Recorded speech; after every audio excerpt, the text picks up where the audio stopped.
Buenas noches, compañeros, compañeras, bienvenidos al segundo foro de discusión de nuestro módulo relacionado a todos los temas de hidrología. Mi nombre es Tamara Montalvo, soy la coordinadora de la tercera edición del curso de herramientas para el diseño e implementación de infraestructura verde por parte del sector de agua potable en América Latina. El día de hoy tenemos un panel de tres colegas que están trabajando los temas hidrológicos aquí en la región andina. Entonces, tengo el gusto de estar el día de hoy con Óscar Angulo, Junior Gil y Manuel Peralvo, nuestro invitado desde Condesán. Lo que les quería comentar es solamente el tema de nuestra tarea. Les agradezco que la suban, como siempre, en la plataforma del Talent de Ecodecisión hasta este domingo 10 de diciembre. Algunas personas estuvieron preguntando en el chat bilateral, a través de mensajes en la plataforma, si es que se podía entregar el 3 de diciembre. Creo que no sé si hubo algún error de audio, pero la tarea de este segundo módulo es para este domingo 10 de diciembre. Entonces, recuerden ustedes siempre que en la plataforma del Talent, en la plataforma de ecodecisión de este curso, nosotros tenemos algunas lecturas obligatorias y otras que son complementarias. Para este módulo 2 hay un texto corto que es de introducción sobre el tema de análisis hidrológico y después pasan a dos lecturas obligatorias que son materiales muy interesantes sobre ecología, hidrología y suelos de páramo. Después hay un poco de casos de estudio. El uno es el impacto de los sedimentos en Tarapoto, en Perú. Después hay una guía para el DHR, o el diagnóstico hidrológico rápido, o diagnóstico hídrico base. Ese material es un material muy útil que también les servirá para su tarea.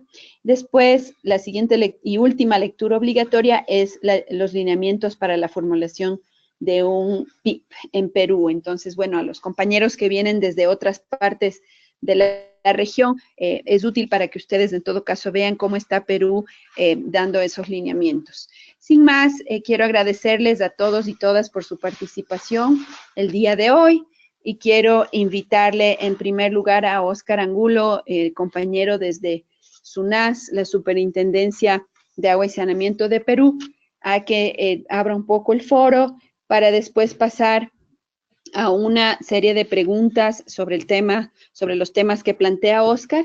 Y para las preguntas, igualmente, les recuerdo que ustedes utilicen aquí la opción de preguntas, ¿no es cierto?, del panel que tenemos aquí en la plataforma de estos foros de discusión. Entonces, recuerden, por favor, que eso está disponible para ustedes. Si tienen alguna dificultad en cuanto a sonido, les agradezco que igual nos hagan saber a través de preguntas mejor a través de las preguntas para que nuestro compañero Patricio Moreano, que siempre está con nosotros en los foros, pueda darles alguna sugerencia para resolver. Entonces, bueno, bienvenido, Óscar. Adelante con tu material. Muchas gracias por acompañarnos esta noche. Buenas noches, Tamara. El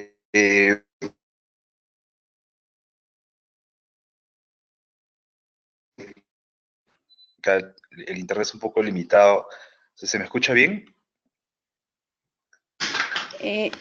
Yo te escuché un poquito cortado. Les pediría a las personas que le escucharon bien que alcen la mano en la plataforma para tener una idea. A ver, parece que, bueno, a ver, nadie está alzando la mano, entonces tal vez te pediría que vuelvas. Alguien nos respondió ya diciendo que sí, escucha bien en la pregunta. Sí, perfecto. Ajá, adelante, Óscar. Perfecto, muy bien. Muy bien, gracias, Tamara.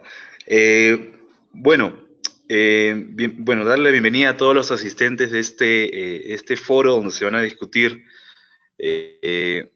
algunos temas que traen como consecuencia también alguna temática que se ha tocado en el primer foro junto a Bert y a Luis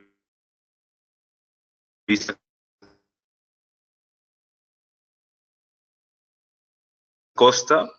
Se han hablado de acciones de conservación y algunos otros conocimientos técnicos, temas conceptuales que son importantes para el tema que les voy a tocar el día de hoy. Mi presentación y un poco el aporte para este foro, si ustedes han podido, a los asistentes, poder ver el vídeo y también un poco las lecturas que hemos sugerido leer, está básicamente orientado a que, si bien es cierto, tenemos los conceptos ya claros, tenemos del servicio ecosistémico hídrico identificado, tenemos una herramienta que nos ayuda a elaborar un diagnóstico hidrológico sobre la cuenca o el ecosistema que nosotros queremos intervenir. Esta fase, este nuevo paso del módulo es cómo de todas estas ideas y estos diagnósticos aterrizamos en un proyecto y evaluar el impacto de este proyecto. La temática está un poco referida a eso, ¿no? Y cuando hablamos de un proyecto de este tipo de infraestructura verde, infraestructura natural o recuperación de servicios ecosistémicos, recuperación de ecosistemas, lo primero que tenemos que tener en cuenta es que no estamos hablando de un proyecto convencional, ¿no? De infraestructura gris, de infraestructura hidráulica en caso de proyectos, por ejemplo, de saneamiento, que tienen una mirada distinta y tienen un enfoque distinto a la hora de ser formulados, a la hora de ser evaluados, todo. Entonces, de un punto de partida que me gustaría compartir con todos ustedes a la hora de formular y diseñar este tipo de proyectos. En Perú hay muy pocos proyectos formulados desde la infraestructura natural para el sector saneamiento. Y hablando del sector saneamiento, 3 servicios ecosistémicos hídricos en los que hemos venido trabajando desde la SUNAS, brindando asistencia técnica a los prestadores del servicio de saneamiento en zonas urbanas. El primero es la regulación hídrica, que está muy referida a la disponibilidad de agua en la época de estiaje. Muchos prestadores en Perú tienen esta problemática debido a que tienen fuentes en zonas altoandinas y que dependen de una lluvia bastante estacional y por ende tienen caudales muy bajos muchas veces después de las lluvias, y esto afecta la continuidad y cobertura que ellos tienen que proveer a sus usuarios. Otro servicio ecosistémico hídrico en el que también hemos trabajado es el control de erosión de suelos. Pues hemos dejado una lectura sobre cuál es el enfoque que nosotros estamos dando para este tipo de servicio ecosistémico. Un ejemplo en el que hemos venido trabajando hace unos 2, 3 años en una ciudad de la selva, en Tarapoto, para una empresa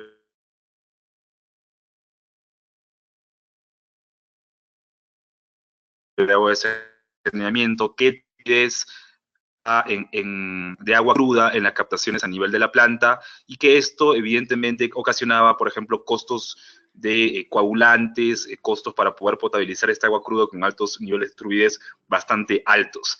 Y esto se relacionaba con un problema que existía en el ecosistema aguas arriba de esta captación, que era un bosque que realmente, bueno, ya estaba bastante deforestado, bastante degradado, y en épocas de lluvia, sobre todo con bastante intensidad, pues se arrastraba bastantes sedimentos al cuerpo de agua y finalmente terminaba un agua cruda bastante turbia y bastante cara de ser potabilizada.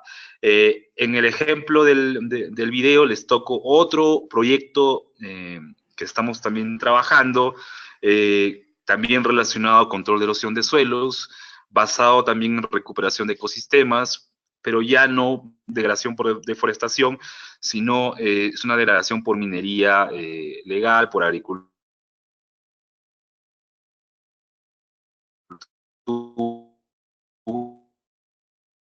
por ganadería, a una empresa de agua al sur de Perú, que es Madre de Dios, y que también tiene costos altísimos para poder potabilizar esta agua cruda que tiene bastante turbidez en la época de lluvia.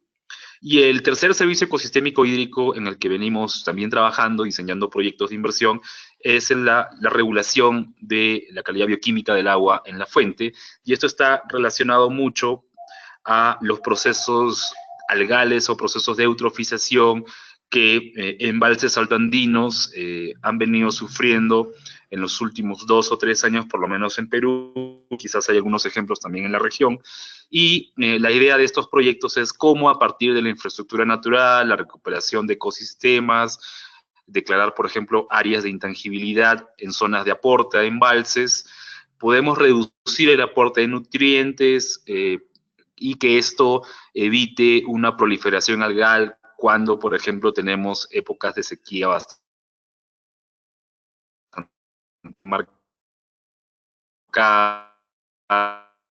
bastante altos a plantas, así como a empresas de agua, perdón, así como el caso de la turbidez, en este caso utilizan algicidas que son bastante costosos.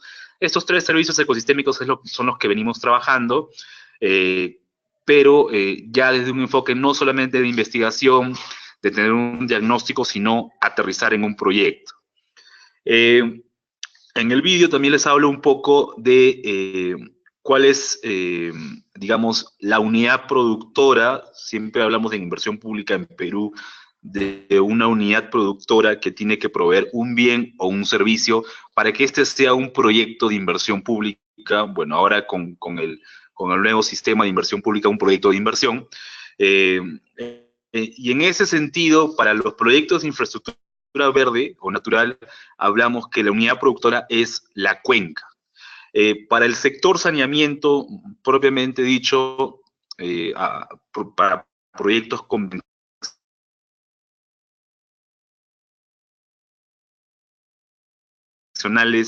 digamos que la unidad productora puede ser la misma planta de tratamiento de agua potable, por ejemplo. Para proyectos netamente ecosistémicos y de conservación, muchos proyectistas se refieren a que la unidad productora es un ecosistema, pero nosotros desde el punto de vista hidrológico tratamos de combinar ambos indicadores, ambas unidades productoras, y lo tratamos de encerrar como cuenca, como una unidad productora. Esto es sumamente importante porque la cuenca justamente involucra ecosistemas que se encuentran en un estado de degradación o conservación, y conecta con la producción de estos ecosistemas, dependiendo del nivel de conservación que ellos tienen, van a producir mal o bien un servicio ecosistémico que aguas abajo va a tener que ser trabajado por una planta de tratamiento de agua potable, por ejemplo, hablando del sector. Entonces, en ese sentido, esto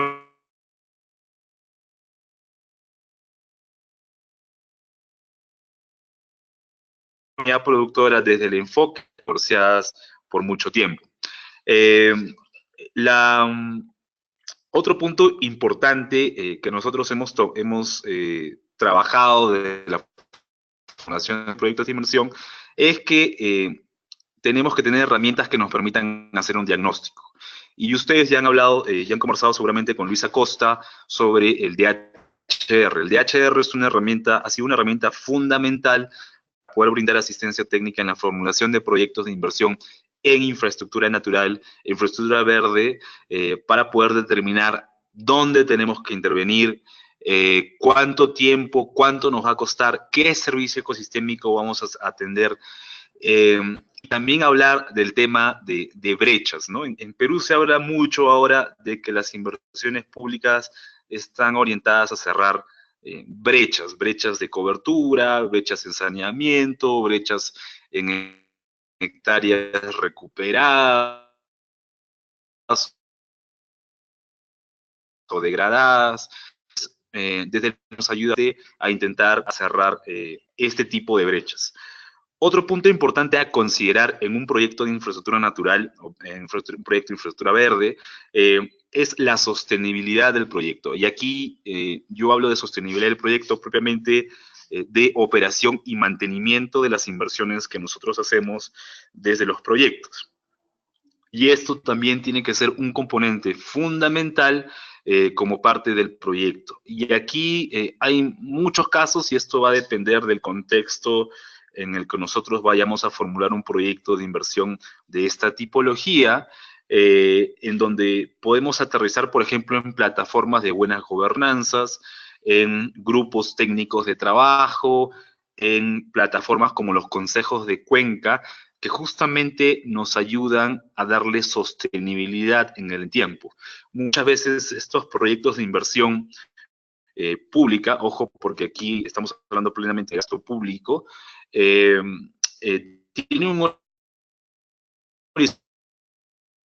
horizonte de evaluación más o menos unos 15, el formular estos proyectos en unos años, con un espacio de ejecución entre 3 y 5 años, dependiendo del grado de ecosistema al que estamos refiriéndonos, al que vamos a trabajar, recuperar o conservar. Pero 15 años no va a ser suficiente para darle sostenibilidad a este proyecto. Por tanto, es importante que estos proyectos sean empoderados, sean socializados, sean bien difundidos en plataformas muchas veces que ya existen, ¿no? Como los consejos de cuenca, las plataformas de los mecanismos de retribución por servicios ecosistémicos, en el caso de Perú, y siempre hay actores que pueden aportar con este financiamiento de operar y mantener lo que nosotros podemos invertir en el proyecto. Les he dejado, el Perú en este sentido ha avanzado bastante. En agosto del 2015, el Ministerio del Ambiente de Perú, junto con el Ministerio de Economía y Finanzas, poder formular proyectos de diversidad biológica en ecosistemas y en servicios ecosistémicos, básicamente en servicios ecosistémicos hídricos y puntualizando, enfatizando más el tema de control de erosión de suelos y regulación hídrica para que las empresas de agua puedan formular proyectos arriba de la captación.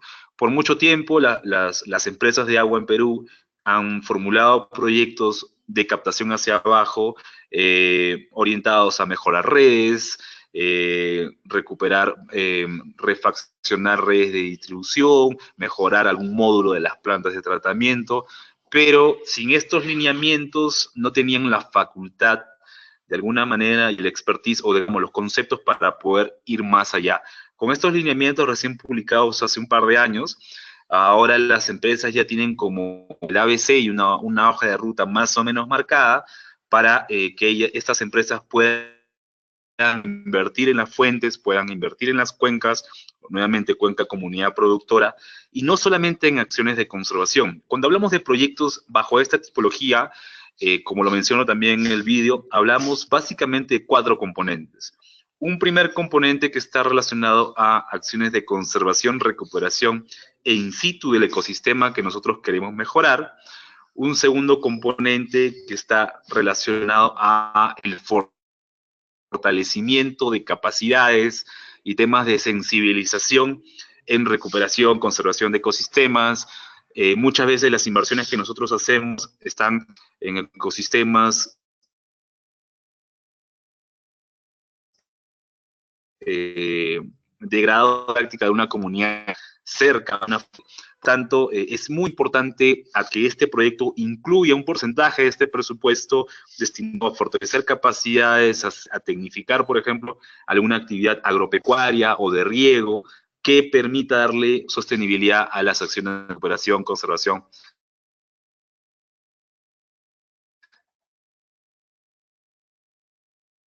Que nosotros hacemos edición. La generación de información y el monitoreo y los indicadores nos va a permitir justamente evaluar el impacto de este proyecto aguas abajo. Y aquí hablamos de 2 tipos de evaluaciones. Primero, un monitoreo, un seguimiento de las intervenciones que nosotros hacemos in situ en la unidad de productora que es la cuenca, y un monitoreo de impacto que nos permita, por ejemplo, decir 50 hectáreas de pastizales o 100 hectáreas de pastizales me van a aumentar en 5% el capital base que yo tengo aguas abajo para que la empresa pueda reducir sus costos de producción de agua potable y evite irse bombear agua de un pozo, por ejemplo, o evite buscar una nueva fuente para poder cubrir ese déficit que tiene en la época de estiaje. Entonces, estos componentes, estos elementos, nosotros los hemos un poco mapeado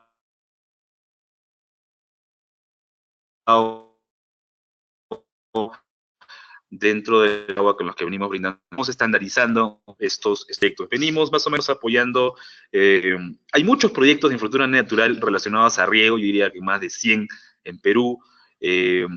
Un caso en la selva, más o menos por el año 2007, 2010, fue el pionero, fue la primera empresa de agua en Perú que se animó a diseñar un proyecto de inversión con estos componentes, más o menos para invertir en una fuente con resultados aguas abajo en saneamiento.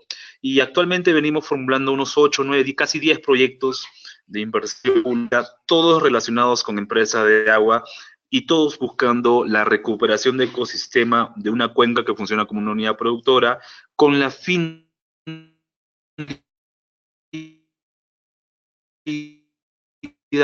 de abajo. En el vídeo les doy un ejemplo, el de Madre de Dios, que pueden tomarlo como referencia, y también le juntamos una lectura relacionada al tema de que este tema. Está también la exposición de Junior, que nos habla de los sistemas de monitoreo, identificar los indicadores adecuados que nos permitan justamente evaluar las acciones que están insertadas en este proyecto. Estos proyectos, como quizás muchos de ustedes ya saben, son financiados a partir de un porcentaje de la tarifa de los usuarios. Esto se forma en un fondo de reserva que la empresa de agua administra y que finalmente va a ser destinado a ejecutar en acciones de conservación en las fuentes, en las cuencas.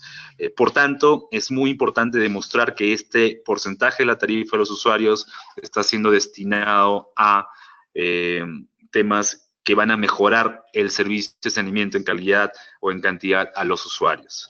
Entonces, el sistema de monitoreo es sumamente importante para poder este nexo ecosistema, servicio ecosistémico, hídrico y servicios de saneamiento. Yo creo, Tamara, eso es algo, creo, los puntos más relevantes, y te daría el paso para ver el comentario. Listo, Oscar, muchas gracias. Tengo varias notificaciones de los compañeros que están con nosotros hoy, de que sigue el sonido un poco intermitente. Entonces, les pediría a ustedes, Oscar y Junior, que intenten mejorar su conexión. Sé que ahorita no están en Lima, sino que están en Cusco, y más bien sé que a veces es un gran esfuerzo y las conexiones no siempre son las óptimas, pero mientras hacemos ese arreglo, quiero invitarle a nuestro compañero Manuel Peralbo. Él viene de Condesán y él nos va a comentar sobre la identificación y priorización de áreas para la restauración ecológica. Manuel está acompañándonos por primera vez en estas ediciones del curso de Infraestructura Verde, así que para nosotros es un gusto darle la bienvenida. Le pediría a Manuel que un poco comente sobre su tema para después abrir un espacio para preguntas, el mismo que nos dará un poco de tiempo para prepararnos a la última parte, que va a ser liderada por Junior Hill. Entonces, Manuel, te agradezco por estar aquí con nosotros y adelante, por favor. Gracias, Tamara. No sé si me escuchan ahora porque había algún problema anteriormente. Yo te escucho bien aquí y me imagino que en el chat en las preguntas nos van a seguir llegando alguna notificación, pero adelante, por favor. Perfecto, gracias. Gracias, Tamara. Bueno, también para mí es un placer estar aquí y poder compartir algunas ideas, ¿no? Y ojalá contribuyan al tema que se está tratando en el curso, ¿no? Un poco cuando estábamos conversando al inicio sobre qué tipo de insumos podrían ser de interés o que complementen, ¿no es cierto?, la temática principal que se trata en este curso. Justo se me había ocurrido que de pronto pues podíamos hablar un poquito sobre este tema de planificación, ¿no? Es decir, como Oscar ha mencionado previamente, existe toda un ciclo de implementación asociado a la infraestructura natural para mantener, recuperar funcionalidad ecosistémica hídrica. Y yo quería enfocarme en una parte inicial y darles un ejemplo, ¿no? Eso fue básicamente lo que envié en mi presentación, un ejemplo, una reflexión, si se quiere, metodológica sobre cómo poder identificar áreas en donde estas acciones tienen mayor viabilidad. Yo creo que parto, digamos, de dos puntos, de dos argumentos principales, ¿no? Mi punto de entrada es la restauración ecológica, pero pues como ya también lo mencionó Oscar, estamos hablando en este caso específico de restauración ecológica que busca mantener, recuperar ciertos servicios ecosistémicos hídricos específicos. Estamos hablando también de infraestructura natural de un tipo, digamos, o de un subconjunto de acciones que implementan infraestructura natural a escala de paisaje, ¿no? Eso creo que es importante porque cuando hablamos de restauración tenemos también que entender un poco el contexto en el cual estamos operando, ¿no? Te he mencionado que la cuenca es un poco la unidad básica de intervención. Y yo solamente añadiría que además de eso estamos hablando normalmente de cuencas que tienen sistemas productivos, ¿no? Ya in situ, y que finalmente la restauración, y ese es el segundo punto, se debe entender también como un uso del suelo más, ¿verdad?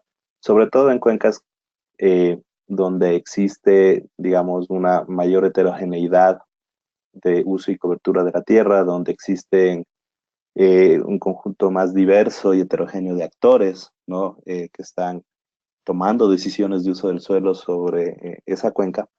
Creo que este tema de entender a la restauración ecológica o a la infraestructura natural como un uso del suelo más es clave para poder planificar y para poder garantizar también la efectividad de la inversión realizada. También, como lo mencionaba Oscar, eso es importante tener en cuenta porque pues básicamente estamos intentando, como en otros casos, optimizar recursos normalmente escasos, ¿no? En acciones que normalmente demandan cantidades importantes de inversión. Entonces, con esos dos, digamos, elementos, argumentos de arranque, un poco la presentación que yo realicé, lo que hace es ejemplificar un enfoque metodológico un poco más genérico, que puede ser aplicado en distintos contextos, obviamente con el debido, digamos, ajuste, pero que lo que busca es identificar áreas, esto puede ser en un paisaje, puede ser en una cuenca, eh, identificar áreas que por sus características de uso del suelo presentan oportunidades o presentan mejores oportunidades para implementar y mantener acciones de restauración ecológica en el largo plazo, que también fue uno de los puntos que mencionó Oscar como importantes. Entonces, básicamente la reflexión o el marco, digamos, conceptual que abre esta implementación metodológica, lo que hace es entender un poco la estructura de este paisaje, la estructura de una cuenca, por ejemplo, en cuanto a su uso del suelo actual, y a partir de esos patrones de uso del suelo, identifica zonas en donde sería potencialmente más viable implementar acciones de restauración. Como ejemplo, en este caso estudio que envié para Ecuador, estamos trabajando en un mosaico bastante complejo de bosque y de usos agrícolas y pecuarios.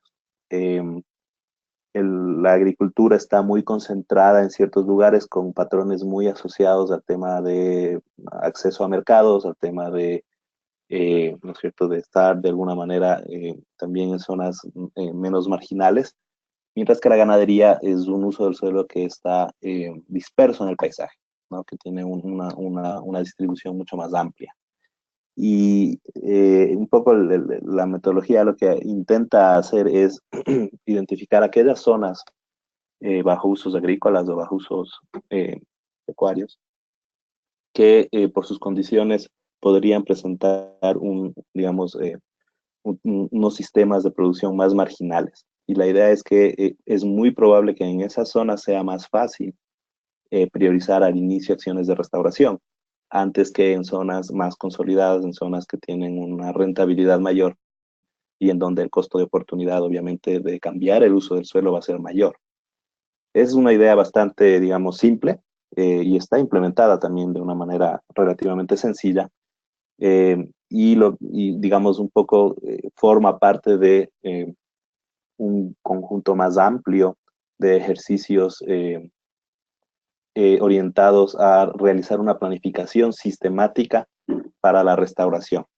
Un ejemplo que también envié en la presentación es un antecedente, digamos, muy usado a nivel global, realmente es la planificación sistemática para la conservación, ¿no? Que básicamente es un enfoque metodológico muy similar, pero lo que buscamos ahí es encontrar áreas óptimas para garantizar la representación de la biodiversidad, ¿no?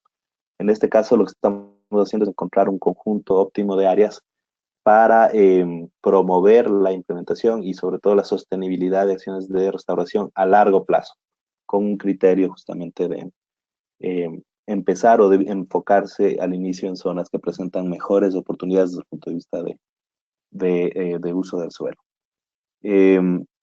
Este enfoque, claro, tiene que, digamos, pensando en ejercicios o pensando en proyectos ya específicos de implementación de infraestructura natural, este enfoque tendría que adaptarse un poco, ¿verdad? Porque a diferencia de la restauración ecológica con objetivos de gestión territorial más amplios, como, qué sé yo, recuperar conectividad de bosques, capturar carbono, etcétera. Estamos hablando aquí de, como dijo Oscar también, un conjunto bien específico de servicios ecosistémicos hídricos. Eso ya define, ¿no es cierto?, desde alguna medida, sitios clave o una estructura al menos geográfica para priorizar la implementación de estas acciones de restauración ecológica o infraestructura natural, ¿no? Entonces, sin embargo, creo que el enfoque es lo suficientemente flexible, ¿verdad? Como para permitir justamente incorporar decisiones de uso del suelo, el contexto mismo del paisaje, ¿no? Justamente la heterogeneidad del paisaje, la distribución entre remanentes de ecosistemas naturales, áreas que están más degradadas, etcétera, y poder de alguna manera integrarlos, ¿cierto?, en este tipo de enfoques metodológicos. Y bueno, para cerrar, simplemente quería mencionar un tema que me parece que también es importante en la discusión sobre infraestructura natural, y es la necesidad de entender los co-beneficios de el desarrollo e implementación de estas acciones. El tema de co-beneficios es importante porque muchas veces es lo que permite viabilizar eh, la implementación de acciones de restauración a escalas amplias. Lo interesante, por ejemplo, justamente estaba en el marco de las actividades que nosotros promovemos de restauración ecológica, el agua muchas veces es aquel factor, ¿no es cierto?, que permite tener reflexiones a escala de paisaje, facilita y viabiliza la implementación de acciones en escalas amplias. Yo creo que lo opuesto también puede ser verdad, pensar como punto de entrada en el mantenimiento de servicios ecosistémicos hídricos, pero también hacer reflexiones sobre cómo esas acciones de restauración o de implementación de infraestructura verde generan beneficios adicionales vía, por ejemplo, alternativas de producción sostenible, mantenimiento de patrimonio natural, carbono, etcétera. Entonces, me parece que ese también es un campo donde se puede trabajar bastante también desde la perspectiva incluso de medir impactos adicionales, ¿no es cierto?, más allá de los impactos en efecto principales sobre los servicios ecosistémicos hídricos que son el punto de partida, ¿no?, de este tipo de acción. Creo que eso es el resumen de las ideas que tengo. Listo, Manuel, muchas gracias por compartir estas ideas y estas metodologías para la priorización. Creo que es bastante útil. Entiendo que Oscar y Junior, que al momento se encuentran juntos, ya mejoraron su conexión. Entonces, quisiera abrir el espacio. Tengo por lo pronto un par de preguntas que nos han enviado nuestros participantes. Entonces, Oscar, te voy a leer una primera pregunta que dice así, dice, ¿cómo se afecta la isoterma cero en la cordillera en el aumento de los sedimentos? Adelante, Oscar, por favor.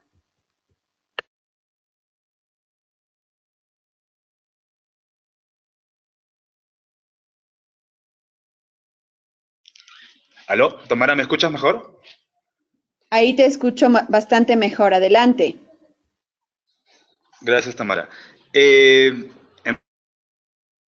realidad, hay muchos aspectos que afectan el aumento de los sedimentos y que incrementa la turbidez en los cuerpos de agua, aguas abajo.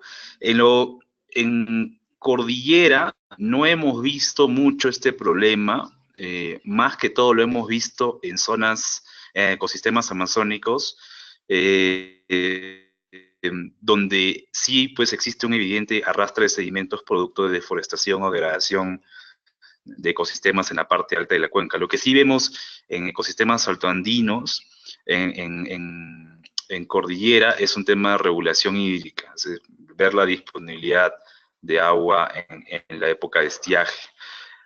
También estamos interviniendo, y creo que por ahí más o menos va la pregunta, en proyectos de inversión con infraestructura verde en zonas desglaciadas, es decir, donde han perdido el glaciar una cuenca de aporte de un embalse o una laguna, como el caso de Huaraz.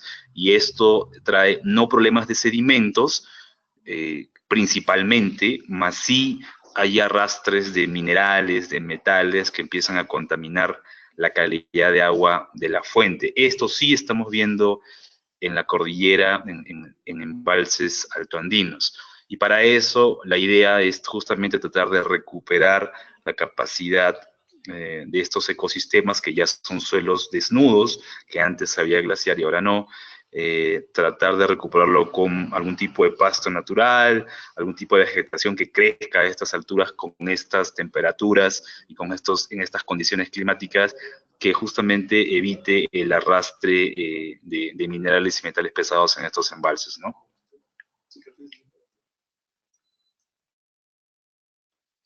Listo, Oscar, muchas gracias. Tenemos una pregunta que realmente casi siempre surge en nuestros cursos y está relacionada a las plantas de tratamiento. Ha surgido ya en algunos de los trabajos que recibimos para el primer módulo que algunos de ustedes han colocado a las plantas de tratamiento como o las han considerado infraestructura verde.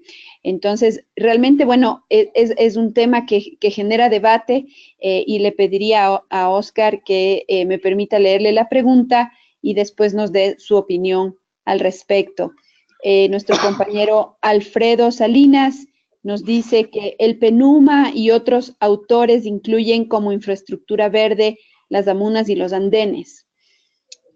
Sabemos que estos tipos de infraestructura son proyectos construidos por el hombre, por lo tanto, podrían también considerarse infraestructura gris. Entonces, en consecuencia, digamos, en este sentido, una planta de tratamiento de agua puede ser considerada infraestructura verde. Entonces, bueno, abrimos un poco debate sobre este tema que es recurrente y te pediría, Oscar, que nos des tu opinión al respecto. Adelante. Bien, Tamara. Este es un concepto que realmente hay muchos autores que todavía no definen qué es verde y qué no es verde, ¿no? Inclusive hay algunos artículos que hablan de infraestructura híbridas, ¿no? Que toman un poco la parte verde y la parte gris, como el caso de las amunas, por ejemplo. No hay un solo concepto y cada escuela es distinta. Particularmente, para mí, el tema de infraestructura verde, un poco desde el lado de los proyectos, no solo es la acción o no solo es la infraestructura que tú vas a intervenir, sino es realmente un conjunto de medidas que parten de recuperar una zona degradada o conservar una zona conservada, también, pero también darle sostenibilidad a la misma infraestructura. también capacitar, sensibilizar, es parte de este aparato maquinaria que uno tiene que crear para poder mejorar la infraestructura verde. Y cuando hablamos de infraestructura verde también lo conectamos mucho con el servicio ecosistémico. Y con el servicio ecosistémico hídrico dependemos justamente de muchos elementos y no solo de uno, ¿no? Recuperar una muna o una terraza o un andén no siempre va a dar un resultado positivo en un servicio ecosistémico hídrico si no pensamos en cómo vamos a operar y mantenerlo, si no pensamos en cómo vamos a fortalecer o sensibilizar a las comunidades que van a darle uso a este tipo de infraestructura que vamos a recuperar. Entonces, para mí creo que es un conjunto de medidas y no solamente una en particular. Con el tema del, no sé si la pregunta está referida a planta de tratamiento de agua potable o planta de tratamiento de agua residual. Hay muchas empresas aquí en Perú, por ejemplo, que las PETARs las han tratado de conceptualizar como una infraestructura verde, ya que justamente mejoran la calidad de agua en una fuente. Y es parte de un proceso, no solamente es la planta per se, sino también hay un proceso de difusión, hay un proceso de sensibilización, hay una plataforma que le da sostenibilidad a esto. Entonces, bajo ese concepto un poco más grande, yo diría que cualquier medida en conjunto que tome estos componentes para poder recuperar un ecosistema y brindar o recuperar un servicio ecosistémico hídrico son infraestructuras verdes. Pueden ser grises o verdes, pueden ser solo verdes, pero al final es un todo, ¿no? Es una maquinaria en su conjunto.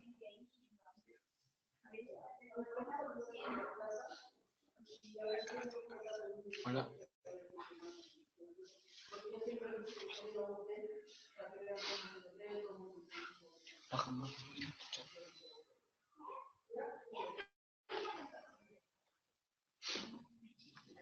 Tamara. Oscar, una última parte, te perdí, no estoy segura si todos te perdieron un ratito, pero estábamos escuchando de la importancia de contar igual con una mirada de acciones complementarias, ¿no? Como bien lo señala nuestra compañera Diana Montoya desde Colombia. Yo quería, antes de darle el paso a Junior, preguntarles si igual existe alguna pregunta que ustedes quisieran dirigirle a Manuel sobre el tema de priorización de las acciones de restauración. Les agradezco que igual utilicen la opción de las preguntas de esta plataforma que estamos utilizando. Mientras tanto, tenemos otra pregunta más de otro compañero desde Perú, Armando Muñante, bienvenido, y él nos dice o nos hace un comentario que está relacionado a lo siguiente. Me permito leer. Dice, la necesidad de priorizar, y esto es para Manuel, la necesidad de priorizar sobre la intervención desde microcuencas hacia las subcuencas que ayuden a integrar los esfuerzos de las pequeñas organizaciones comunales. Entonces, él habla del ejemplo de Madre de Dios, ¿no es cierto?, en Tambopata, que dice que es bastante diferente sobre la realidad de las fuentes en otras provincias como la de Tahuamanu y parte de Manu, ¿no?, que están ahí en Perú. Entonces, Manuel, si quieres reaccionar un poco a este comentario rápidamente para después darle paso a nuestro último panelista, que es Junior Hill. Adelante, Manuel. Bueno, no sé si entendí bien la pregunta, pero en efecto, como mencionaba, el tema de priorización de áreas, justamente, ¿no? Con este enfoque de paisaje tiene que entender o plantea, ¿no?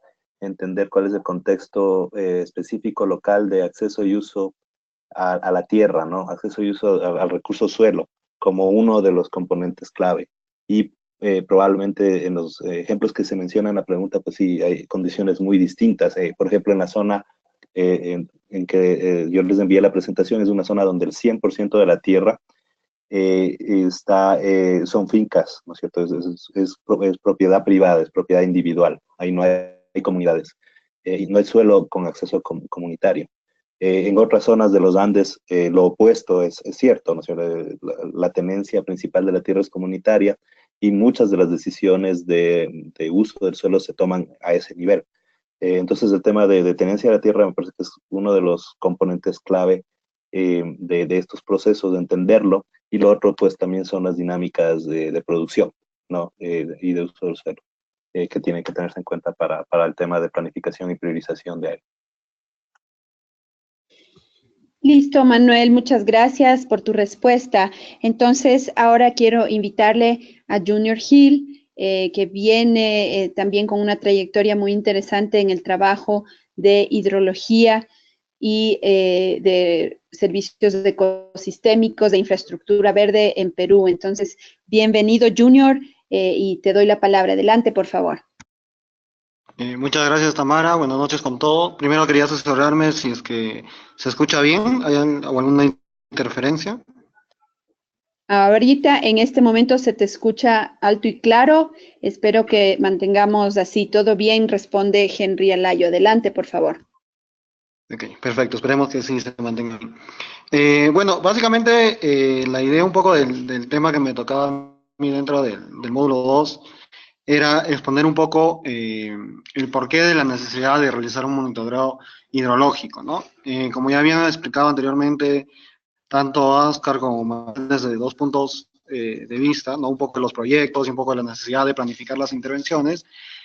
Todo esto se basa en que estas intervenciones también deben tener algún tipo de beneficio, en este caso para los mecanismos y dentro de SUNAS, hacia la empresa prestadora de servicio, ¿no? La EPS. Y esto básicamente, la idea es que se pueda demostrar.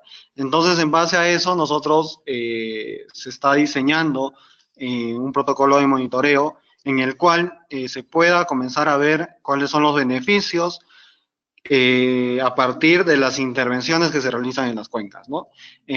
Por ejemplo, con los proyectos que había mencionado Oscar, o bajo los 3 servicios ecosistémicos que siempre son los que más usualmente aparecen dentro de la cuenca, a través de la planificación, ¿no? Pero todo este conjunto de intervenciones que se realizan dentro de la cuenca, al final y al cabo, tienen que ayudar a mejorar un servicio ecosistémico, ya sea el de control de erosión de suelos, el de regulación hídrica o el de calidad de agua. Y nosotros, dentro de los proyectos, incluso para la EPS, para rendir cuentas, debe de comenzar a demostrar esto, ¿no? Mediante los indicadores. Pero para eso necesitan tener diseñado un sistema de monitoreo que justamente les ayude a verificar estos beneficios. Ya puedan ser tanto de la implementación propiamente dicho, donde se podría medir, por ejemplo, hectáreas, etcétera, etcétera, o del servicio ecosistémico, que al final es lo que más nos importa, ¿no? Entonces, en base a eso, nosotros lo que tenemos que tener claro es, por ejemplo, ver cuál es nuestro objetivo de monitoreo, ¿no? Primero, identificar cuál es el objetivo, si nosotros queremos monitorear el servicio ecosistémico o solamente la implementación, y en base a eso comenzar a hacer todo un diseño, ¿no? En los archivos que se habían enviado para lectura obligatoria, se presenta el ejemplo, por ejemplo, de Carapoto en San Martín, donde se hizo a partir de las 3 cuencas que abastecen de agua a la EPS, se utilizó los datos de turbiedad que tiene la EPS para poder ver cuáles son los beneficios en estas 3 cuencas, ¿no? Porque estas 3 cuencas tenían, una estaba conservada, la otra estaba deforestada y en la otra estaban haciendo una carretera que hacía que la turbiedad aumente, ¿no? Entonces, en base a eso se diseñó todo un sistema de monitoreo aprovechando que la EPS ya tenía datos y para poder tener claro cuánto podría ser el beneficio de tener una cuenca conservada. En un segundo video se presenta el caso de Huamantanga, que es un caso ya para regulación hídrica, donde básicamente la idea ahí es ver cuáles son los beneficios de la clausura de pastos, ¿no? Es decir, de la exclusión de ganado de una zona y cómo esto ayudaría a la regulación hídrica. En este caso se usó la metodología de cuencas pares para poder monitorear una cuenca que esté bajo el sobrepastoreo y una cuenca de estado normal. Entonces se hace la clausura o la exclusión del ganado de la zona y cómo esto podría ir verificando, ir variando en el tiempo.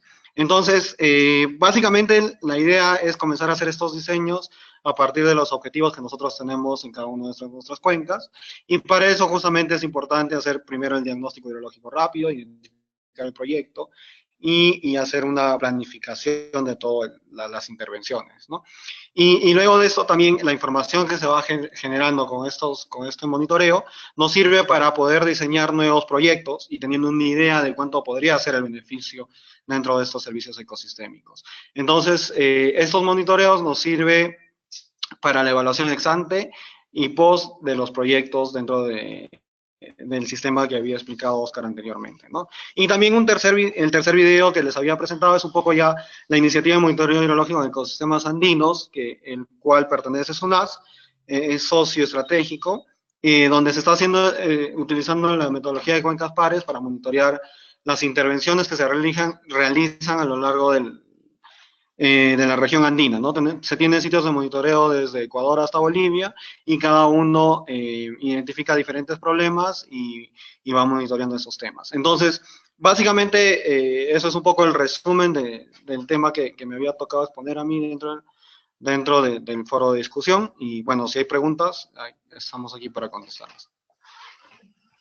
Muchas gracias, Junior. Tenemos un par de preguntas. El compañero Alfredo Salinas quiere saber cuánto tiempo cree usted necesario para poder obtener datos confiables del impacto de una infraestructura verde. Cuéntanos un poco de tu experiencia, de lo que has visto, para dar una idea de tiempo a nuestros participantes en el curso. Adelante, por favor. Gracias. Bueno, eso va a depender un poco del diseño de monitoreo que tengas, ¿no? Por ejemplo, en nuestro caso, en los sitios que tenemos las cuencas pares, donde comparamos dos sistemas, dos cuencas, en un año nosotros ya podemos tener información confiable que nos ayude a tener una idea base de cómo podría ser el comportamiento, ¿no? Y esto va a depender también mucho de la intervención que estamos monitoreando. Por ejemplo, si nosotros hablamos de la exclusión del ganado para volver a tener pastos saludables, entonces este proceso de todas maneras demora ya no un año, sino tal vez 2 o 3, 4 años.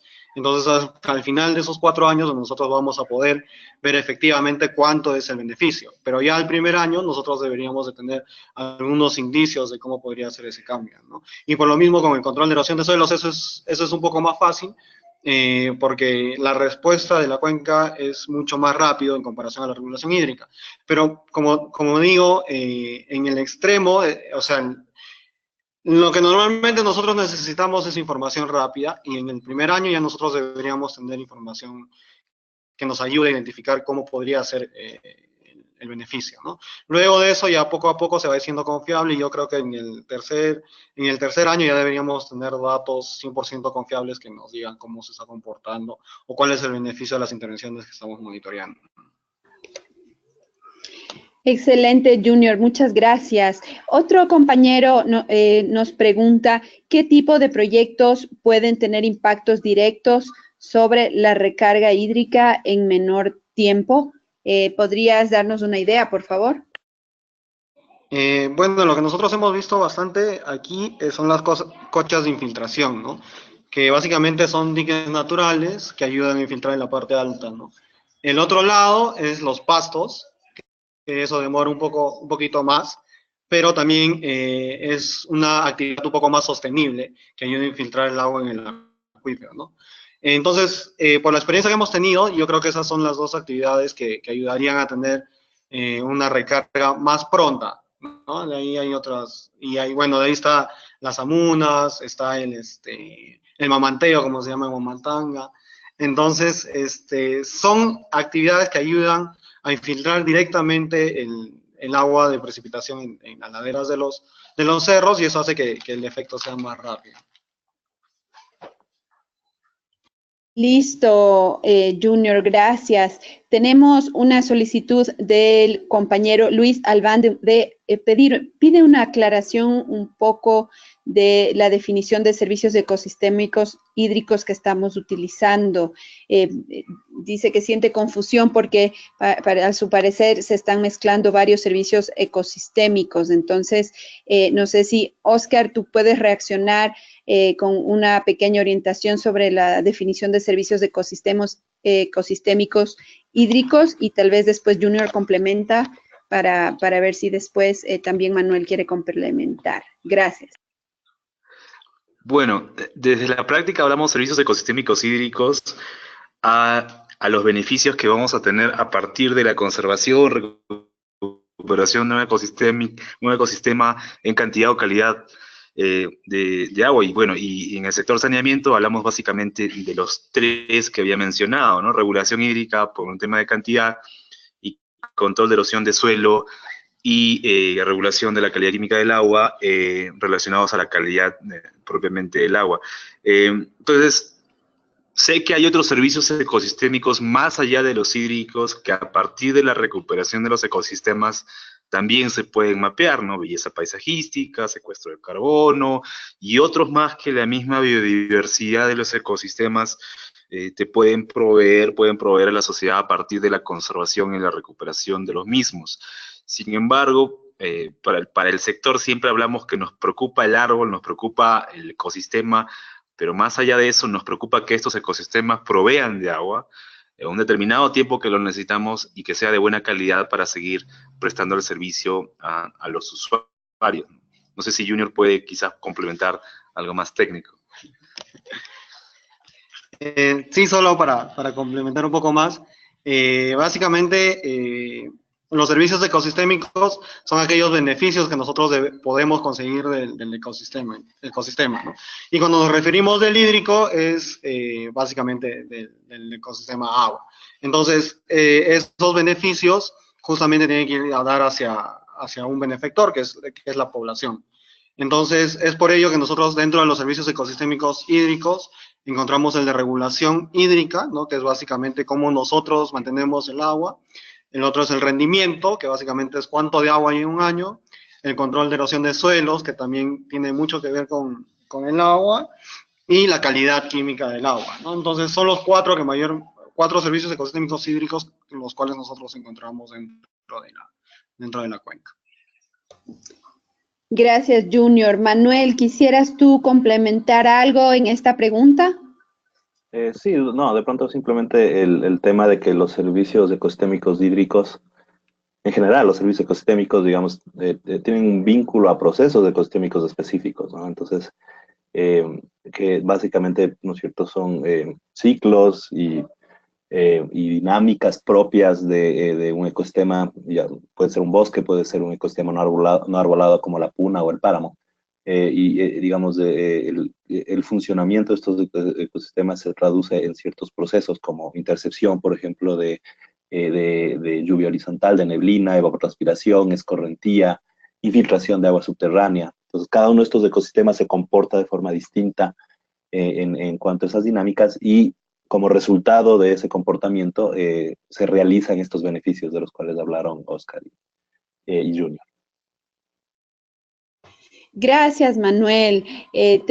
Bueno, envié el comentario de la compañera Verónica Vergara a todos en esto de la economía circular, de la conservación de los ecosistemas. Gracias, Verónica, por tu comentario. Y paso a una siguiente pregunta que viene desde Tumbes, Perú, del compañero Darwin Carrillo. Él se pregunta, ¿cómo monitorear una cuenca transfronteriza? Junior, entonces él quisiera saber si existe algún acuerdo o tratado, por ejemplo, en donde Perú y Ecuador, porque está en la zona norte de Perú, pueden realizar un trabajo conjunto para la conservación de la cuenca. Adelante, Junior. Ya, gracias. Bueno, en general, el monitoreo o sea, se tiene que ver en toda la cuenca, ¿no? Para este caso, me parece que debería haber un acuerdo específico entre estas cuencas binacionales para poder hacer un tipo de proyecto, tal vez cada uno en su región, o no sé, en los lugares donde puedan intervenir. Tratar de hacer las coordinaciones posibles para poder monitorear bajo el mismo objetivo en ambas cuencas, ¿no? Entiendo que me parece que la cabecera de cuenca en Tumbes pertenece a Ecuador, y ya el ANDE estaba tratando de hacer algún tipo de monitoreo en conjunto uno con el otro. Entonces, en general, el monitoreo responde a una cuenca, ¿no? No ve tanto la división política ni nada de eso, ¿no? Y eso va a depender mucho de de las negociaciones o de los tratados que se pueda hacer entre una y otra, ¿no? Eso hablando hidrológicamente. Listo, Junior. Es un desafío cuando las cuencas son transfronterizas, pero nosotros conocemos que sí existen esfuerzos de conservación binacionales, ¿no? Entonces, yo estoy hablando desde Ecuador y sabemos que la gente que se encuentra al sur del país está tratando de coordinar con la gente del norte de Perú para conservar las cuencas que son transfronterizas, ¿no?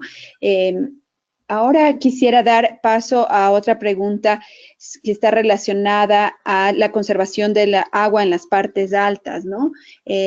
Quisiera un compañero saber, o sea, cuán importante es considerar los estudios de hidrogeología. Él dice que si se desea conservar el agua en la parte alta, casi siempre la opción es recargar acuíferos, y cuán importante es considerar los estudios hidrogeológicos. Oscar, te doy la palabra para esta respuesta, por favor. Tamara, bueno, un poco desde la formulación de los proyectos, ¿no? De la experiencia. Por costos y tiempos, los estudios hidrogeológicos son sumamente importantes para justamente ver el desplazamiento del agua subterránea y ver zonas de recarga, descarga, tiempo de emergencia, lugares de emergencia, recarga de acuíferos y realmente quiénes son los beneficiados. Muchas veces tenemos proyectos de siembra y cosecha de agua con beneficios hídricos en saneamiento, pero justo por tiempos y por costos no adicionamos un estudio hidrogeológico que a veces son bastante caros, ¿no? Y a veces demanda también tiempo y capital humano que no existe en muchas de las zonas que nosotros queremos intervenir. Pero coincido con la persona que ha preguntado, porque justamente este tipo de estudios nos va a determinar dónde tenemos que intervenir, en qué zonas de recarga, y monitorear, por ejemplo, con el uso de trazadores o hidrología isotópica, y hay muchas metodologías que nos permiten ver los beneficios hidrológicos a partir de justamente un estudio de hidrogeología, ¿no? No es algo que estamos pidiendo obligatoriamente, pero sí es algo que podríamos pedir en la ejecución del proyecto, ¿no? Exactamente, Oscar, muchas gracias. Otro compañero de Perú, Henry Alayo, aprovechando un poco, tú mencionaste sobre el tema de los costos de este tipo de estudios hidrogeológicos, y Henry nos pregunta cómo se financiaron los monitoreos en aquellos casos en donde todavía no existe un mecanismo de retribución por servicios ecosistémicos, que en principio es la fuente que genera el dinero para financiar estos monitoreos. Entonces, coméntenos un poco desde la experiencia de Perú. No sé si existen casos en donde todavía no hay un mecanismo, pero existen recursos, al menos proyectados, para realizar el monitoreo. Adelante, Junior. ¿Qué tal, Mara? Sí, bueno, básicamente nosotros los sistemas de monitoreo que hemos estado implementando es a partir de cooperación internacional, ¿no? Mucho de esto tiene como base a esta iniciativa de monitoreo hidrológico, que ayudó bastante en los diseños, ayudó a buscar estas fuentes de financiamiento. Para conocer un poco, en un principio, la idea era ver cómo los cambios de uso del suelo afectaban al comportamiento hidrológico, ¿no? Y esto poco a poco se volvió una herramienta para poder conocer también cómo las intervenciones que están haciendo van a ayudar a conocer los beneficios que se dan en el servicio ecosistémico. Entonces, estos monitoreos básicamente fue buscar plata en la cooperación que nos ayuden a financiar este tipo de proyectos y proyectos de investigación, ¿no? Con Condensan, por ejemplo, con proyectos ya hace más de 5 años, a partir del PRA y del CIMA, que ayudaron ayudaron a comenzar estos diseños, y luego ya en base a los arreglos institucionales, se pudieron comenzar a ver los monitoreos en otros lados. Y un componente bastante importante también es que estos monitoreos son participativos y se involucran a las comunidades dentro del proceso para que ellos puedan ayudar a darle un poco más de sostenibilidad a los proyectos. Exactamente, creo que topas un punto muy importante y eso fue evidente en las tareas que nosotros hemos revisado del primer módulo, en algunas acciones de infraestructura verde. Los participantes de esta edición consideran el involucramiento de las comunidades. En otras tareas del involucramiento no fue tan evidente, pero creemos y hemos comentado que ese es un factor importante para, digamos, para el éxito y la promoción de la infraestructura verde en la región, ¿no? Entonces, bueno, yo creo que con eso también hemos mandado un par de comentarios que nos han llegado de otros compañeros, de Armando Muñante, sobre la iniciativa de trinacional que existe en Madre de Dios, Acre y Pando en Bolivia, que es una conservación de cuenca trinacional. Entonces, a eso, gracias por este aporte. También el tema de, nuevamente, Luis Albán, desde Piura, insiste sobre la discusión del tema de las plantas de tratamiento. Entonces, gracias, Luis. Hemos mandado ese comentario a todos. Y nuevamente también, bueno, se habla de esto de la recarga artificial con otros tipos de agua, que también fue un comentario enviado por Verónica Vergara. Muchas gracias por tu comentario, Verónica. Entonces, en principio, yo creo que hemos cubierto todos los temas de este módulo 2. Quiero agradecerles a nuestros 3 panelistas por sus aportes, por su guía a nuestros participantes en el grupo.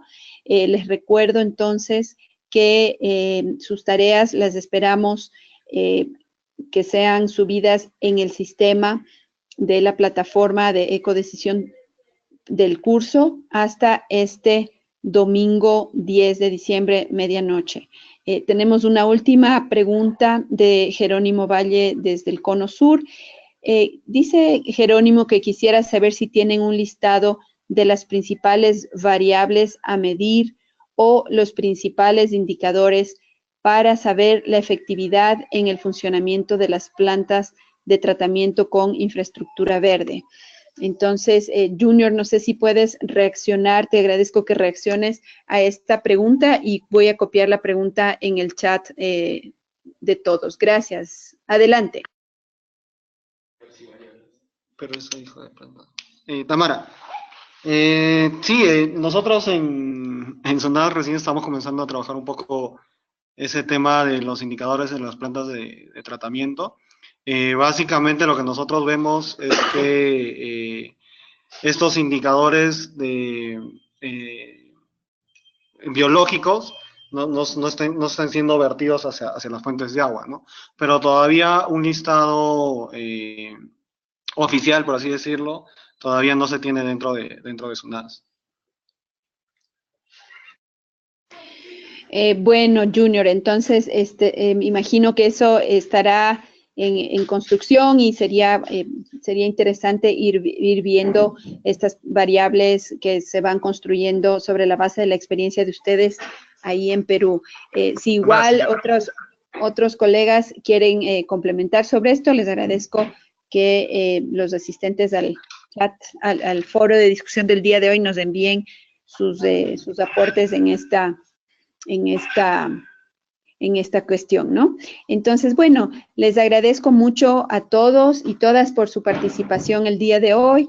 Les recuerdo que estamos siempre disponibles a través de la plataforma de Talent del curso y les esperamos el próximo miércoles. Como ustedes saben, este domingo finaliza este segundo módulo hidrológico y el lunes próximo abrimos el tercer módulo, que es el módulo económico, y tenemos 2 expositores que son de las instituciones socias que estamos desarrollando el curso.